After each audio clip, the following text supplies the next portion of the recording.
Markdown, c'est probablement l'un des moyens les plus simples de transformer un texte brouillon en contenu structuré. Lors de l'analyse précédente, on a vu pourquoi les fichiers texte sont une base importante du numérique. Eh bien, Markdown part de cette idée très simple. On prend du texte brut et on ajoute juste quelques caractères pour lui donner une structure.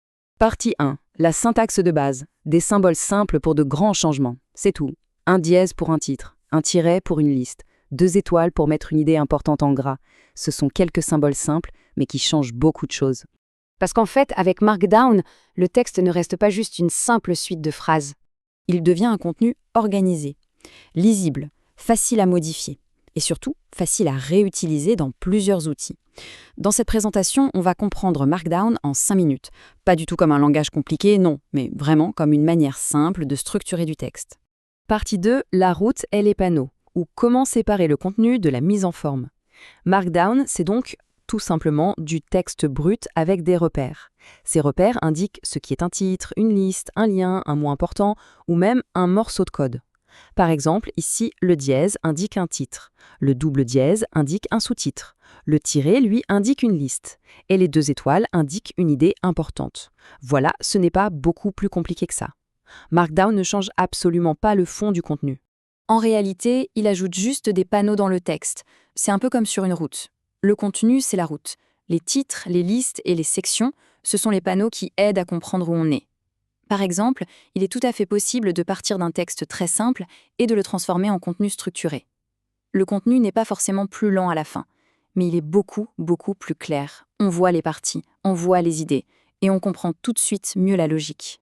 Et surtout, ce texte peut voyager très facilement. Il suffit de le copier dans ChatGPT, de le garder dans une note, de l'utiliser dans un README sur GitHub, de le reprendre dans Notion ou, plus tard, de l'organiser dans Obsidian.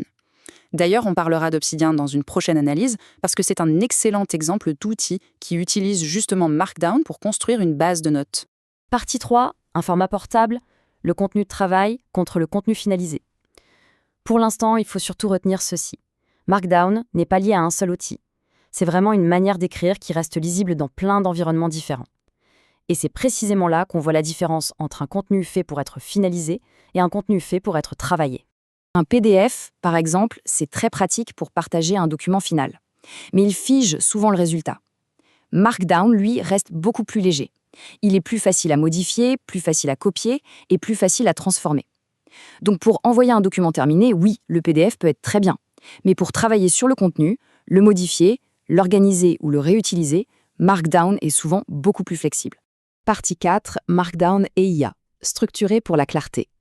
Et c'est là que le lien avec l'intelligence artificielle devient particulièrement intéressant. Une IA comprend nettement mieux une demande quand elle est bien structurée. Rédiger un prompt comme un gros bloc de texte, ça peut fonctionner, certes, mais en structurant la demande avec Markdown, on réduit considérablement l'ambiguïté. Par exemple, là, l'objectif est clair, le format attendu est clair, et le temps attendu est clair. Il ne s'agit pas du tout d'utiliser une technique magique, mais tout simplement d'organiser l'information. Et bien souvent, c'est déjà ce qui améliore la qualité d'une réponse. C'est exactement pour ça que Markdown devient très utile dans les workflows avec l'IA. Pas parce qu'il est compliqué, non, mais parce qu'il force à clarifier.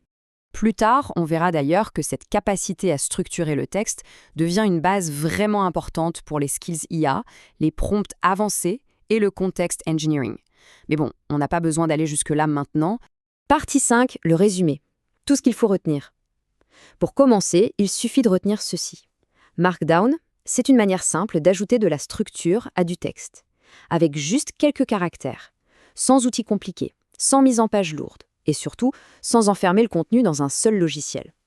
Donc, à retenir absolument, Markdown, c'est du texte brut, enrichi par quelques repères simples. Un dièse pour les titres, un tiret pour les listes, des étoiles pour mettre en valeur, des crochets et des parenthèses pour les liens, et 3 accents graves pour afficher un bloc de code. Avec ça, il est possible de structurer une note, un prompt, une documentation, un README, une checklist ou encore un plan de contenu. Markdown est léger, lisible, facile à modifier, facile à copier et très, très pratique pour passer d'un outil à l'autre. En fait, Markdown, ce n'est pas impressionnant à première vue, mais c'est précisément pour ça que c'est puissant. Comprendre Markdown, c'est maîtriser une base importante pour mieux écrire, mieux organiser les idées et mieux travailler avec les outils numériques.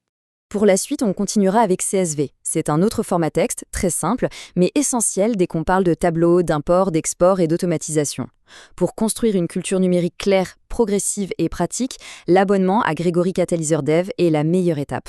À très vite pour la suite de cette analyse.